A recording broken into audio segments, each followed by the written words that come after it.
Very unfortunate ಪಾಪ. ಏನಂದ್ರೆ ಒಂದು ಕೆಲವೇ ದಿನಗಳ ಹಿಂದೆ ಅವ್ರ ಹತ್ರ ಮಾತಾಡಿದ್ದು. ಅವ್ರು ಅದನ್ನೇ ಹೇಳ್ತಾ ಇದ್ರು, ಡಾಕ್ಟರ್ ಕೂಡ ಹೇಳ್ತಾ ಇದ್ರಂತೆ, ನೀವು ಮಜಾ ಟಾಕೀಸ್ ನೋಡಿದಾಗ ನಿಮ್ಗೆ ಜೀವನದಲ್ಲಿ ಒಂದು ಹೊಸ ಹುರುಪು ಬರ್ತಾ ಇದೆ, ದಯವಿಟ್ಟು ಅದನ್ನ ರೆಗ್ಯುಲರ್ ಆಗಿ ನೋಡಿ ಅಂತ. ನನಗೆ ಅಪರ್ಣ ಅವ್ರು ಹೇಳಿದ್ ಒಂದೇ ಒಂದು, ಥ್ಯಾಂಕ್ ಯು ಸುಜಾ, ನಂಗೆ ಒಂದು ಆಪರ್ಚುನಿಟಿ ಕೊಟ್ಟಿದ್ದಕ್ಕೆ. ನಾನು ಅವ್ರಿಗೆ ಹೇಳಿದೆ, ಥ್ಯಾಂಕ್ ಯು, ನನಗೆ ಒಂದು ಆಪರ್ಚುನಿಟಿ ಕೊಟ್ಟಿದ್ದು, ನಿಮ್ಮಂತ ಒಬ್ಬ ಪ್ರತಿಭೆ ಜೊತೆ ನಾನು ಆಕ್ಟ್ ಮಾಡೋದಕ್ಕೆ ಚಾನ್ಸ್ ಸಿಕ್ಕಿದ್ದು ಅಂತ. ಆಮೇಲೆ ಅವ್ರು ಯಾವತ್ತು ಸೀನಿಯರ್ ಆರ್ಟಿಸ್ಟ್, ಅಷ್ಟು ದೊಡ್ಡ ಒಂದು ಪ್ರತಿಭೆ, ಅಷ್ಟು ದೊಡ್ಡ ಆಂಕರ್, ಅಷ್ಟು ಹೆಸರು ಮಾಡಿರೋ. ಆಮೇಲೆ ನೀವು ಎಲ್ಲೇ ನೋಡಿ, ಒಂದು ಸರ್ಕಾರಿ ಕಾರ್ಯಕ್ರಮದಿಂದ ಹಿಡಿದು ಮೆಟ್ರೋವರೆಗೂ ಅಪರ್ಣ ಕಾಣಿಸ್ತಾರೆ, ಕೇಳಿಸ್ತಾರೆ.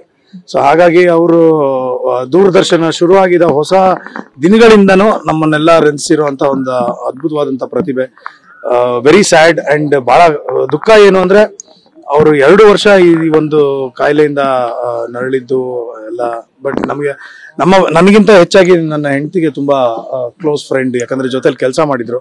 ನಾನು ಅಪರ್ಣ ಅವ್ರ ಜೊತೆ ಕೆಲಸ ಮಾಡಿದ್ ಮಜಾ ಟಾಕೀಸಲ್ಲೇ. ಮಜಾ ಟಾಕೀಸ್ಗೆ ಫೋನ್ ಮಾಡಿದಾಗ ಶಿ ವಾಸ್ ವೆರಿ ಸ್ಕೇರ್ಡ್, ಯಾಕಂದ್ರೆ ಅವ್ರ ಇಮೇಜೇ ಬೇರೆ. She is a very serious anchor. Very unfortunate ಪಾಪ. ಏನಂದ್ರೆ ಒಂದು ಕೆಲವೇ ದಿನಗಳ ಹಿಂದೆ ಅವ್ರ ಹತ್ರ ಮಾತಾಡಿದ್ದು. ಅವ್ರು ಅದನ್ನೇ ಹೇಳ್ತಾ ಇದ್ರು, ಡಾಕ್ಟರ್ ಕೂಡ ಹೇಳ್ತಾ ಇದ್ರಂತೆ, ನೀವು ಮಜಾ ಟಾಕೀಸ್ ನೋಡಿದಾಗ ನಿಮ್ಗೆ ಜೀವನದಲ್ಲಿ ಒಂದು ಹೊಸ ಹುರುಪು ಬರ್ತಾ ಇದೆ, ದಯವಿಟ್ಟು ಅದನ್ನ ರೆಗ್ಯುಲರ್ ಆಗಿ ನೋಡಿ ಅಂತ. ನನಗೆ ಅಪರ್ಣ ಅವ್ರು ಹೇಳಿದ್ ಒಂದೇ ಒಂದು, ಥ್ಯಾಂಕ್ ಯು ಸುಜಾ, ನಂಗೆ ಒಂದು ಆಪರ್ಚುನಿಟಿ ಕೊಟ್ಟಿದ್ದಕ್ಕೆ. ನಾನು ಅವ್ರಿಗೆ ಹೇಳಿದೆ, ಥ್ಯಾಂಕ್ ಯು, ನನಗೆ ಒಂದು ಆಪರ್ಚುನಿಟಿ ಕೊಟ್ಟಿದ್ದು, ನಿಮ್ಮಂತ ಒಬ್ಬ ಪ್ರತಿಭೆ ಜೊತೆ ನಾನು ಆಕ್ಟ್ ಮಾಡೋದಕ್ಕೆ ಚಾನ್ಸ್ ಸಿಕ್ಕಿದ್ದು ಅಂತ. ಆಮೇಲೆ ಅವ್ರು ಯಾವತ್ತು ಸೀನಿಯರ್ ಆರ್ಟಿಸ್ಟ್, ಅಷ್ಟು ದೊಡ್ಡ ಒಂದು ಪ್ರತಿಭೆ, ಅಷ್ಟು ದೊಡ್ಡ ಆಂಕರ್, ಅಷ್ಟು ಹೆಸರು ಮಾಡಿರೋ. ಆಮೇಲೆ ನೀವು ಎಲ್ಲೇ ನೋಡಿ, ಒಂದು ಸರ್ಕಾರಿ ಕಾರ್ಯಕ್ರಮದಿಂದ ಹಿಡಿದು ಮೆಟ್ರೋವರೆಗೂ ಅಪರ್ಣ ಕಾಣಿಸ್ತಾರೆ, ಕೇಳಿಸ್ತಾರೆ. ಸೊ ಹಾಗಾಗಿ ಅವರು ದೂರದರ್ಶನ ಶುರುವಾಗಿದ್ದ ಹೊಸ ದಿನಗಳಿಂದನೂ ನಮ್ಮನ್ನೆಲ್ಲ ರೆನ್ಸಿರುವಂತ ಒಂದು ಅದ್ಭುತವಾದಂತ ಪ್ರತಿಭೆ.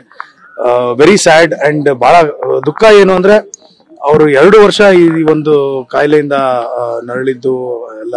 ಬಟ್ ನನಗಿಂತ ಹೆಚ್ಚಾಗಿ ನನ್ನ ಹೆಂಡತಿಗೆ ತುಂಬಾ ಕ್ಲೋಸ್ ಫ್ರೆಂಡ್, ಯಾಕಂದ್ರೆ ಜೊತೆಲಿ ಕೆಲಸ ಮಾಡಿದ್ರು. ನಾನು ಅಪರ್ಣ ಅವ್ರ ಜೊತೆ ಕೆಲಸ ಮಾಡಿದ್ ಮಜಾ ಟಾಕೀಸಲ್ಲೇ. ಮಜಾ ಟಾಕೀಸ್ಗೆ ಫೋನ್ ಮಾಡಿದಾಗ ಶಿ ವಾಸ್ ವೆರಿ ಸ್ಕೇರ್ಡ್, ಯಾಕಂದ್ರೆ ಅವ್ರ ಇಮೇಜೇ ಬೇರೆ.